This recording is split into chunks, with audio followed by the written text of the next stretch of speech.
All right, so this is LIP call number 5. And on today's agenda, we'll start off with our current LIP candidates, and then we'll move on to a topic that we scheduled from last time, which is security review for some of these LIPs. And then we'll close off with a discussion period. So to kick things off, we have LIP 35, which is the inflation change calculation and parameter update LIP, which bundles together two separate LIPs. One contains the technical changes in order to enable a smaller value for the inflation change parameter. And the other is a parameter update proposal, which actually changes the inflation change parameter to a new lower value. And this LIP35 bundles together those two proposals, and Victor is the champion of this LIP. My understanding is that at the moment, each of these LIPs has now been assigned the proposed status. We went through the last call period for each of them.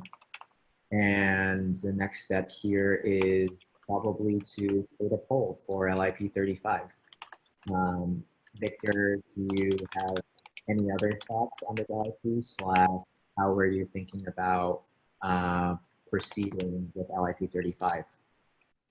Yeah, I'm gonna submit it later today.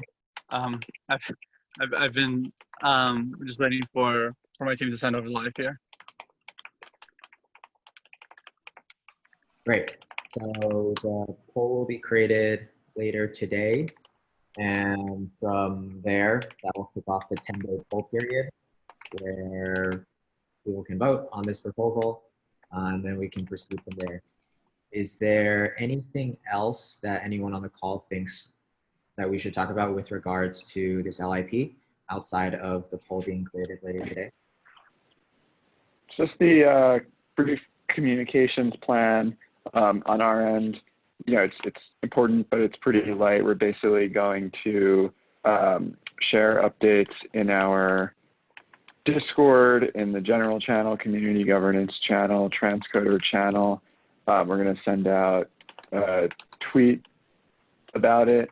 I had the idea of maybe starting a forum thread, ask me anything type thread, just in case people want to consolidate high-level questions in a single place.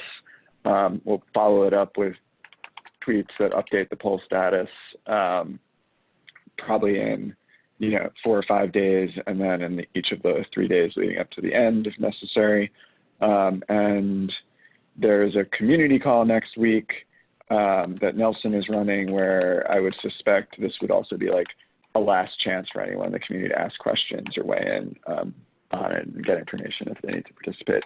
So that's what we'll plan to do on our end. I can also do individual outreach to orchestrators or stakeholders if it looks like people aren't aware of this.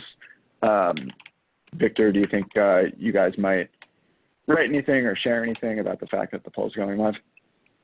Yeah, definitely.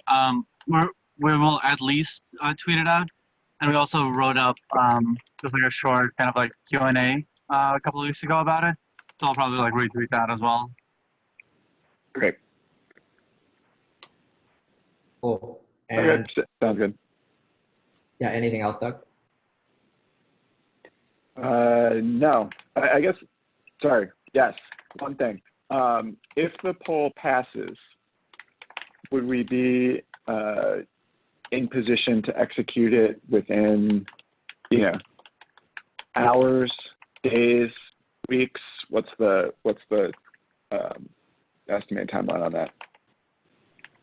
So I think the estimated timeline will be days. Basically, well, not even multiple days. I think it should be shortly after the poll is complete and finalized. If the proposal is accepted, we should be, at the moment, equipped to execute that change. So from a technical standpoint, what the next 10 days will look like, assuming the poll is created today, is the current set of changes is in a pretty good place right now. So these are the LIP 40 changes. The plan for the live peer team next week, while the poll is going on, is to do one last final review. We've already written a bunch of tests and have done a preliminary review of those changes, but we'll do one final review during the voting period.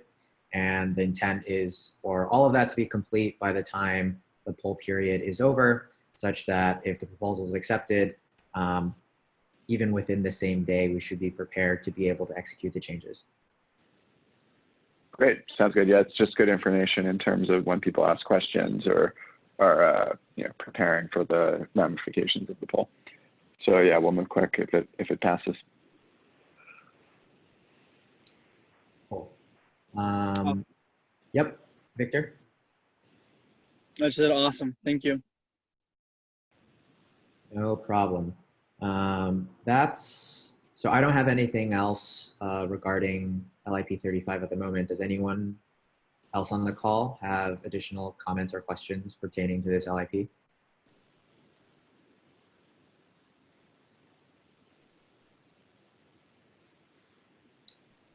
All right, if not, then I think we can move on. So that wraps up our discussion on LIP35, and we'll move on to LIP25 now.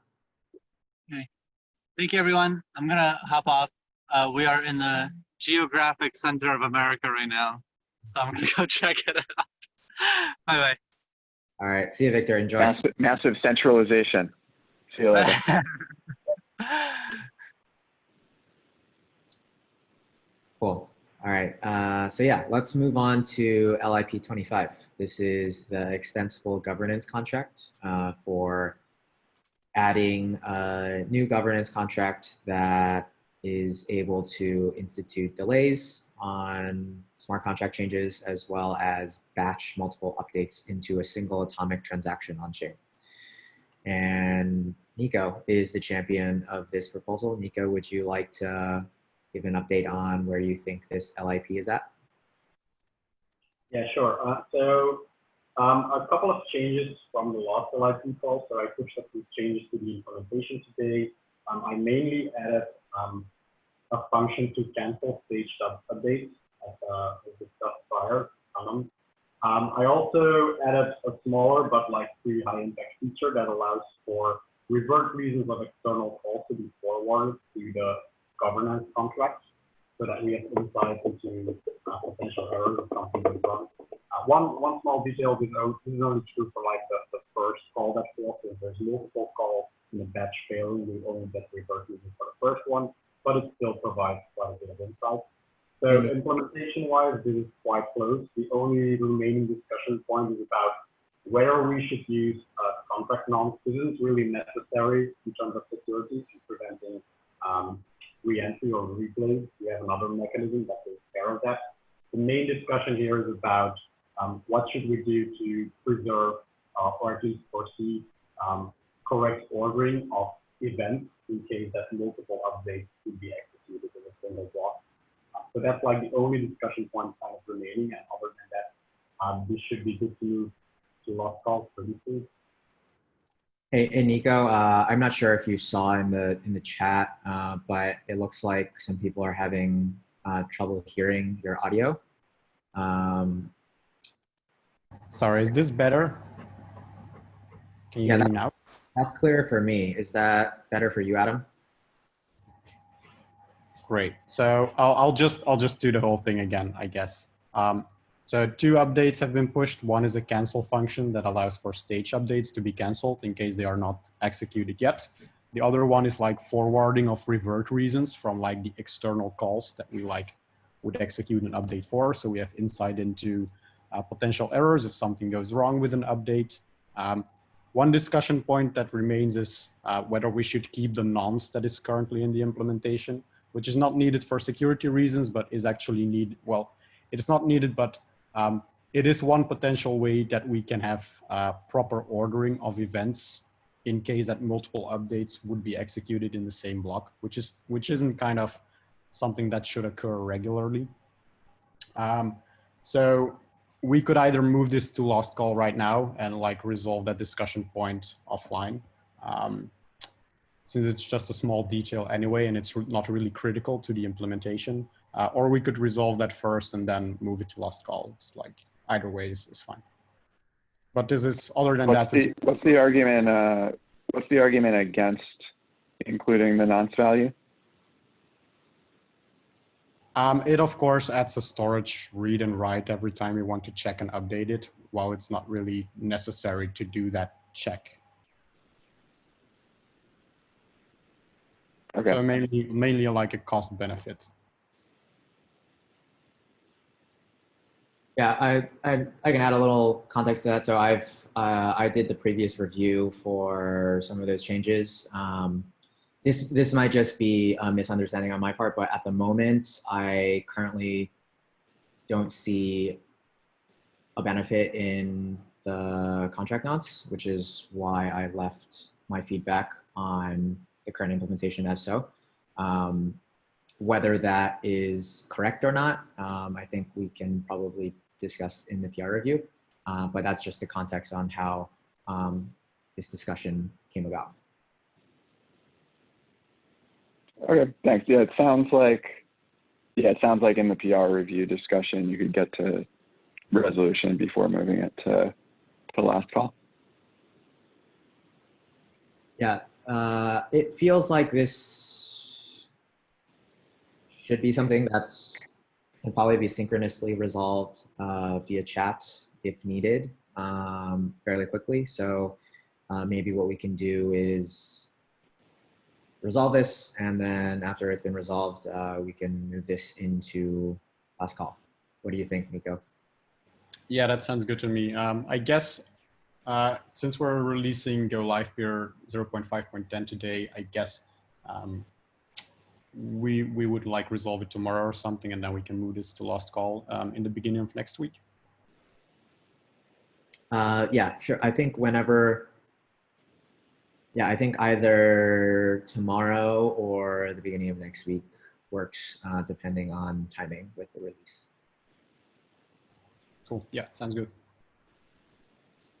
Cool. And I think one topic that we can loop back to, that we already have a dedicated topic in the agenda for, is security review. But I think we can talk about LIP36 first, and then come back to that topic afterwards. Oh yeah, one thing I forgot to mention is for the testing cases for LIP25, previous LIP call coverage was down, but this is back up to like regular levels, so everything passes in terms of CI, so that's good as well. Great, that's awesome. Cool. Anyone else have any comments or questions about LIP25 before we move on?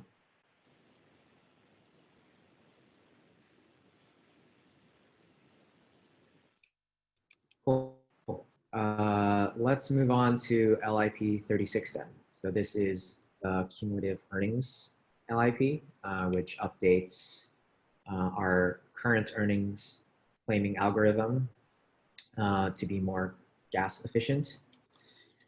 And I was the original champion of the LIP, but Nico has been spearheading the implementation and has also been making some updates to the specification as is needed. So my understanding of where this LIP is at right now is we have work in progress implementation that is unreviewed, but it implements the updated spec based on some changes that were required and some edge cases that were missed in the original spec process. So we have a work in progress implementation that needs review. And before moving on to other subtopics, Nico, as the person that has been spearheading the implementation, do you think that there's anything worth highlighting about the implementation or highlighting about any of the spec updates? Yeah, so the spec hasn't actually been updated yet. That's something I plan to do for the remainder of today and tomorrow. Right. Yeah, I think updating the LIP36 spec will be good for clarity. Do you think that there's anything else worth highlighting about the current status of the implementation besides the fact that it's unreviewed and needs some review? Right, so quite technical. We currently do not test for the scenario whereby we have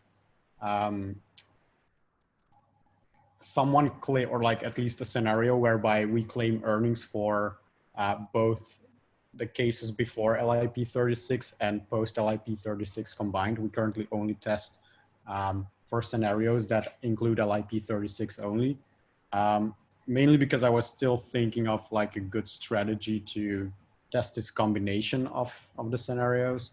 So, but I also saw that Doug posted a comment in the discussion thread that would allow users to potentially not use the original algorithm to claim earnings, but instead we would like we would supply a mechanism that allows for the rounds prior to LIP36 to be claimed in constant time, or at least in constant time complexity as well. So O to the 1. So if we would implement that, I'm not sure if we would need the combination scenario for testing. And if we wouldn't implement that, I guess we would need it, but we would have to consider like a proper strategy there. Right. So depending on, well, yeah, let's dive into that topic momentarily. But before we get there, just acknowledging that there's definitely missing important test cases for our implementation that we definitely would want to add. But the nature of the test cases will depend on the outcome of this design decision.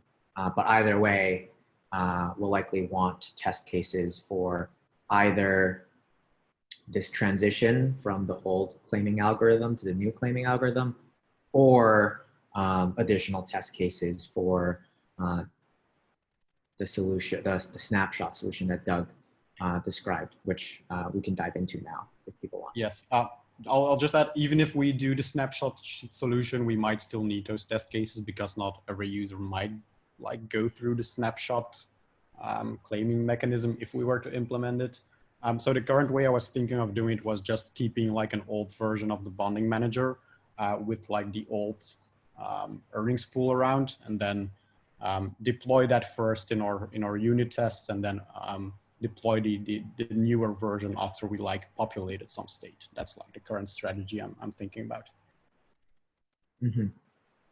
Yeah, I think maybe we can come back to strategies for testing. I think now could be a good time to talk a little more about that proposal in the LIP36 discussion thread. Doug, since you made that comment, I think this morning, would you want to give a quick summary for the rest of the group, just for context? Sure thing. Right, so obviously the background here is that the cost to claim earnings is very high due to high gas prices right now, and in particular for users who have a little bit of value staked for a long period of time, let's say a year to 2 years, they may have to submit 5 transactions, each costing over $10 worth of gas in order to kind of catch up with their claiming. And that's likely to be worth more than the value they've earned in the meantime. So it just makes it a complete non-starter. And there's likely hundreds or thousands of users in that scenario.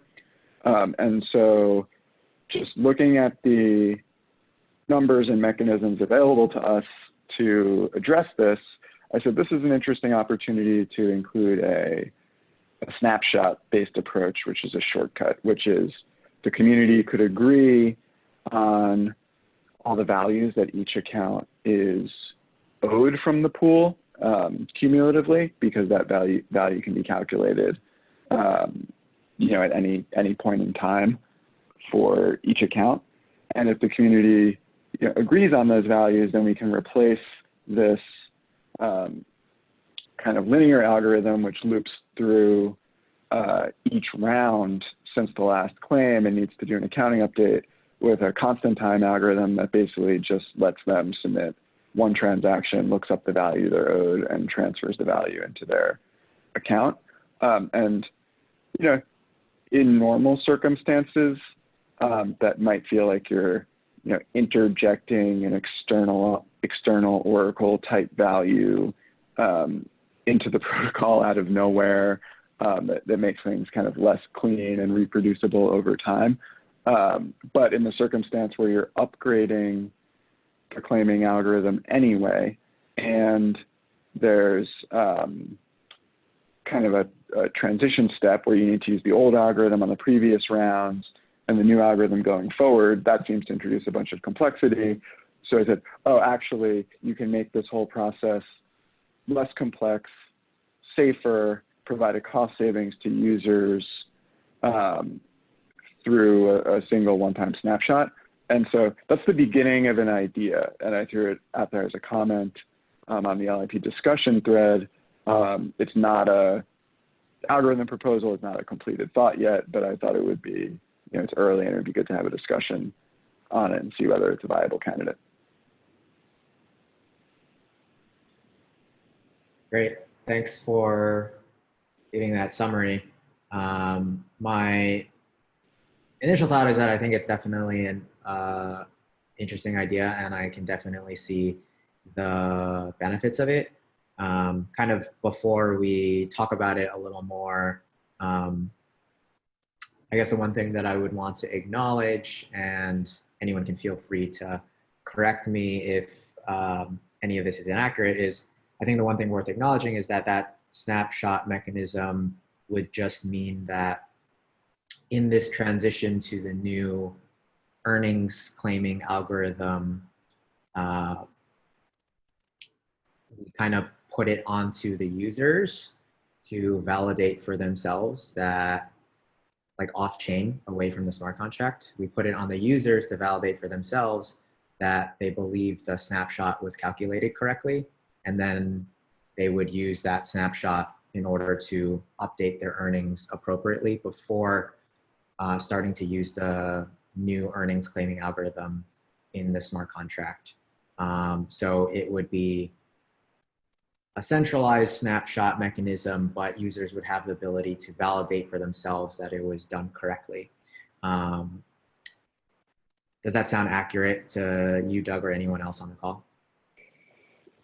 Yes, but I would see the weakness being that if people didn't believe it to be calculated correctly, they wouldn't necessarily have any recourse. Like maybe individually they could use the old algorithm to update their own stake, but if they perceive some sort of injustice in terms of someone else's stake being calculated incorrectly, they wouldn't necessarily have any recourse, except to not activate this update in the first place. So just to add something here, I think having that option for users to still use the old algorithm is actually quite good because it doesn't log them into the snapshot. That's one thing. Other than that, I don't think this needs to be tightly coupled to LIP36. I think it can be decided on after LIP36 because most of the people in this scenario would be delegates, and they don't need to necessarily claim earnings unless they need to switch orchestrators, right? So this could be a separate LIP, and then that snapshot that we take could also be part of that LIP and the poll itself. So it would already have some community review before we actually create a snapshot, and we would be able to at least find some consensus about what the snapshot should look like. So that should potentially alleviate some of the concerns for some users. I also think like it's pretty easy to verify whether the snapshot is like represents the correct balance for like individual users. So I don't really see much issue there. That's actually interesting.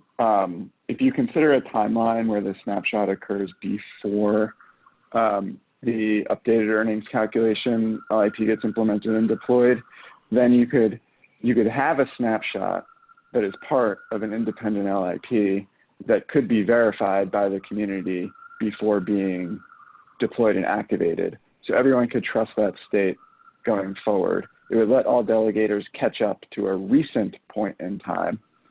The new updated earnings calculation LIP could be deployed.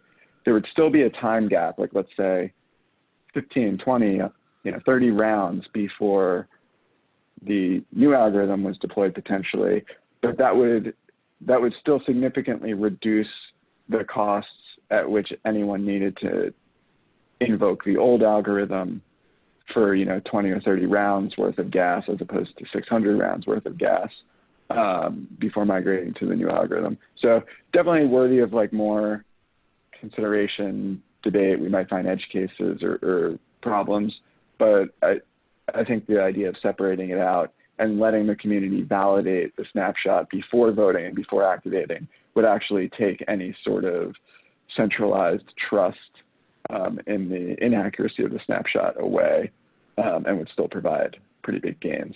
So yeah, I think that's worth considering. So I don't think there necessarily needs to be a gap. I think if we deploy LIP36 first, we have like the exact round at which we upgrade the calculation approach. And we could just lock in the snapshot at like the end of the round, before the LIP36 upgrade round. And we can just use like the state at that block height as the snapshot. And then there would be no gap, and we would only have to claim earnings through the snapshot up until the LIP36 upgrade round. And from there on, we would like have constant earnings claiming regardless.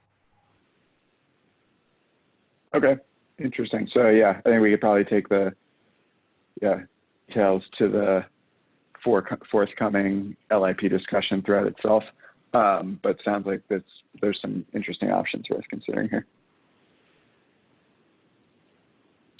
Yeah, I think those are all really helpful points to cover. My personal 2 comments on this before we can probably move on is, afterwards we can probably move on. One is, at the moment, I'd probably be a little hesitant at trying to support both a snapshot as well as an old earnings claiming algorithm simultaneously, mainly from like a code complexity standpoint.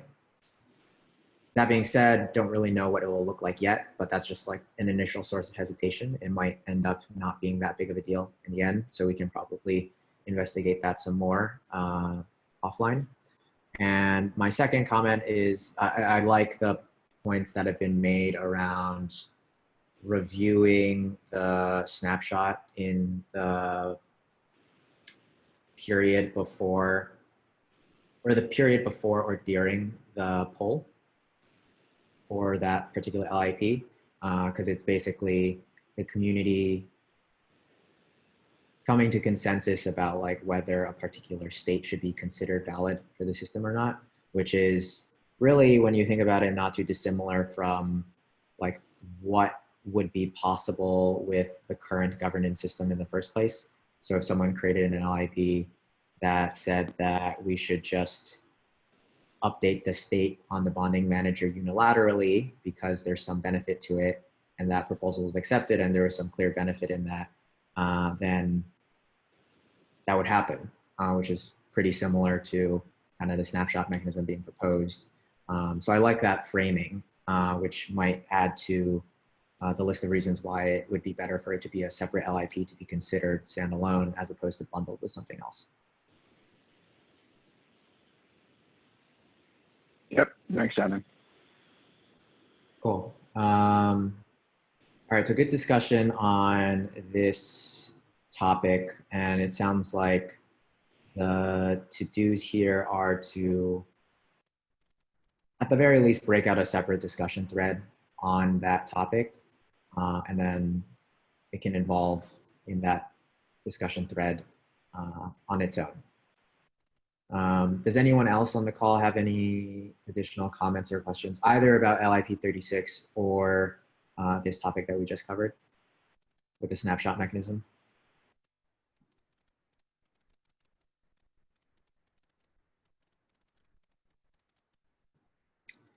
Cool. If not, then that wraps up our LIP candidates section. The next item on the agenda is about security reviews. So this is a topic that came up in the last LIP call pertaining to the desired security review process for some of the outstanding LIPs that are making their way to the polling period at various rates. So Our three outstanding LIPs right now are LIP 35, the inflation change, LIP 36, the cumulative earnings claiming proposal, and LIP 25, the extensible governance contract. So my current thinking is that, and I think I've shared this with one or more people, but we'll just summarize. For LIP 35, given that the scope of changes is fairly small, well, the scope of changes is, the set of changes is definitely important, but since the scope is fairly small, I think it's appropriate for that to proceed solely with internal security review from members of the live peer team, as opposed to also contracting with an outside individual or professional firm to have an additional external security review. And this also lines up better with the timing of this LIP, given that a poll will likely be created for that today. So that's my thinking around LIP 35. Small enough in scope that it can move forward without additional external security review, although certainly having internal security review from the live peer team. For LIP 25 and 36, I think taking additional steps for the security review for those changes feels more appropriate. And then the question is what those additional steps are. And I have been in communication with a few external firms trying to understand availability, as well as availability in the next month, month and a half, as well as cost for a certain length of engagement. And for background, my current thinking for LIP 25 and 36 is that if we were to work with an external firm, the goal of that engagement would be to have an extra set of intelligent, security-minded eyes on our code to make sure to check for correctness, but would not encompass other things such as threat modeling, creating a public report. That feels less important here relative to what we really want, which is just additional checks for correctness and help there. So that's if that would be the intent of working with external firm. So at the moment, I've spoken to Trail of Bits. That doesn't look likely at the moment. They're pretty swamped basically until late September, which doesn't work as well with our current tentative timeline for these two LIPs. And I'm in conversation with Consensus Diligence as well as the Zeppelin team, have sent over code samples and waiting to hear availability as well as cost. And then additional things I'm looking into are the possibility of independent reviewers, as well as in the scenario where we feel like it doesn't make sense to work with an external security firm, investing a little more internally in security tooling in order to do certain correctness checks on our code. So there's been a wealth of open source automated security check tooling that has been created that, for better or for worse, some of it requires a little bit of extra expertise. So something else that we can consider is spending some time with that internally within the live peer team. And then maybe a separate engagement is having a little bit of help with using that tooling from a third party, as opposed to hiring a third party to do a full-on manual security review. So those are some of that's kind of the current state of kind of like the work I've done to understand what the additional security review steps for these LIPs could be. So a little still waiting on hearing back from a few firms, and then also want to do a little bit of extra work to understand what additional options we have. Cool. So I'll pause there. Given that, does anyone have any comments or thoughts about anything I just mentioned?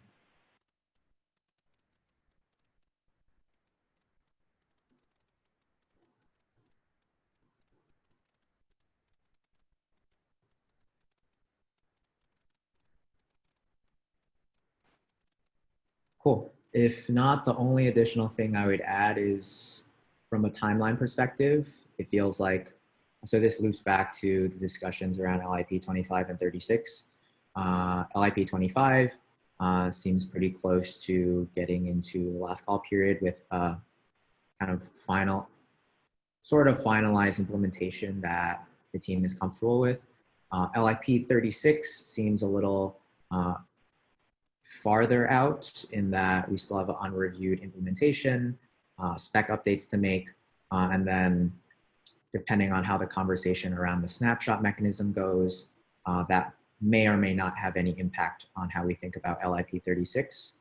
So I think, so the timelines for these LIPs look a little different with LIP 25 moving at a faster clip than LIP 36. And I think if we do an external security review, it would be ideal to do both of them together. So I think that's something else that I'll think about and that I just wanted to share with people. Yeah, just that the timelines for these LIPs look different, but it'd be ideal if we can review them together if we are doing an external security review. I'll just add, coming back to like spending a little bit more time and investment internally, getting familiarized with like a security tool. This might be a good consideration either way if we are going to have an increase or like expect an increase in protocol related LIPs going forward, so that we don't always have to cater to like an external party to do the security review, but in case like a community member submits an LIP that changes some things to the protocol, we can always initially at least do a security review ourselves with reasonable confidence levels. Yeah, definitely. I think I really view the tools as, so I think regardless we would be doing a security review ourselves, the tools are just a potential way to augment our ability and increase our own internal confidence a little bit. So that's why I think an additional alternative that I'd like to explore is what we feel like it would take to get up to speed with some of this tooling, and whether it would be helpful to change the nature of the engagement with a third party from having help with a manual security view to having some help just making sure that the tools are being used correctly and in the most effective manner.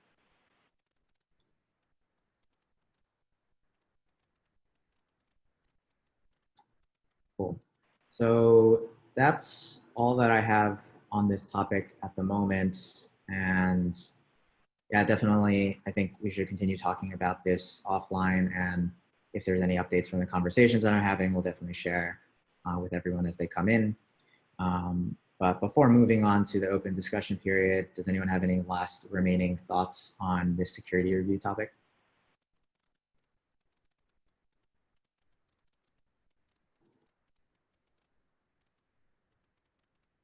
All right. So with the remaining, so we're at 143. The last item on the agenda is the open discussion period, 5 to 10 minutes for anyone to bring up anything that wasn't previously scheduled that they'd like to chat about briefly, or at the very least flag so that it can be discussed at the next LIP call. So anyone have any topics that they'd like to bring up with the group?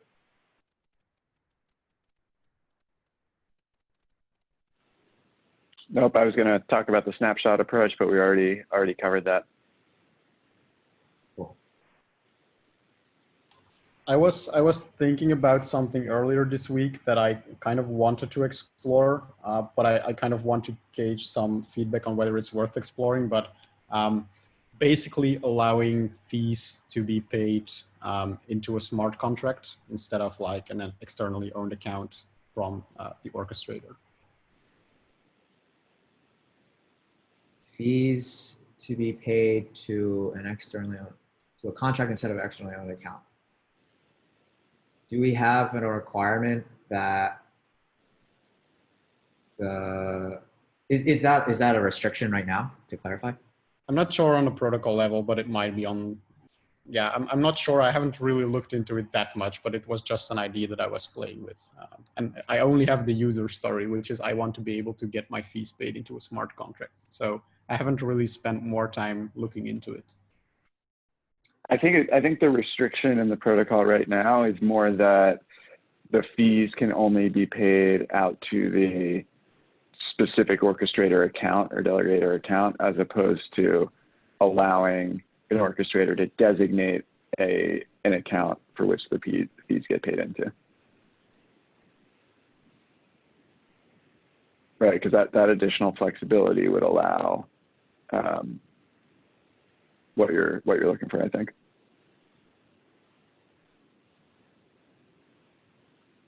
Yeah, I think from a smart contract layer point of view, I think generally a good rule of thumb engaging whether there's a restriction of only allowing externally owned accounts is if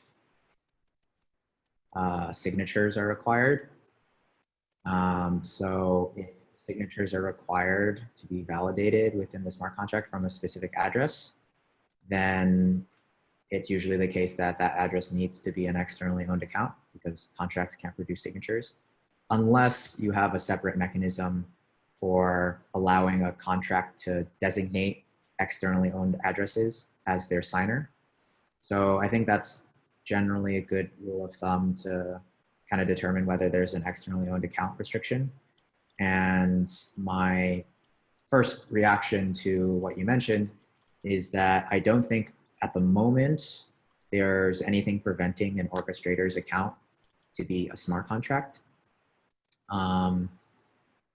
except for the, yeah, I don't think that there's anything requiring that, unless the orchestrator signatures become required on chain in the future.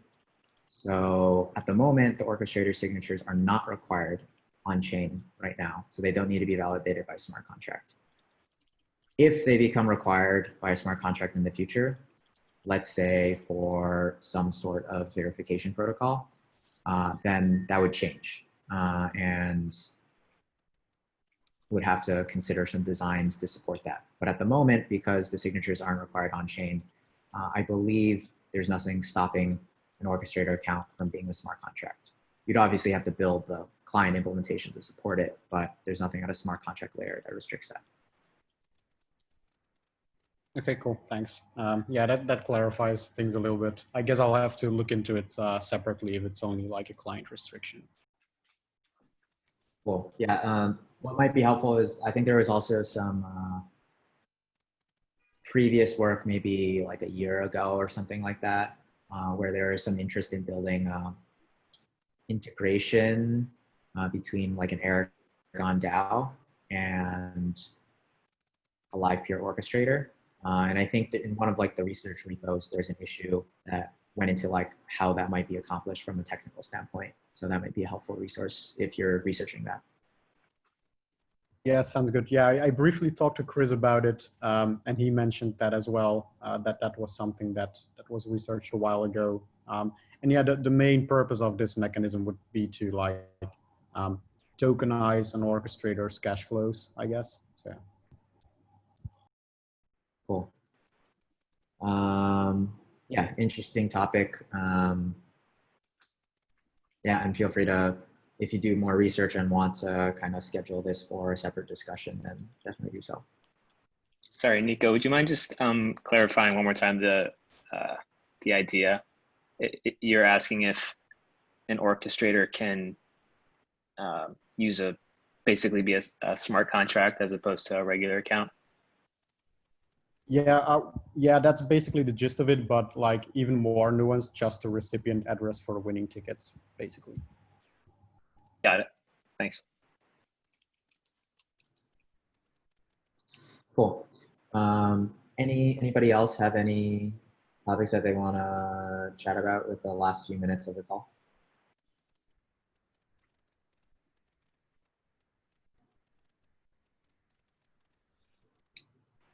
Cool. If not, then I think we can end the call here today, a little bit early with 10 minutes to spare. Thanks everyone for joining, and I will see everyone on the next call.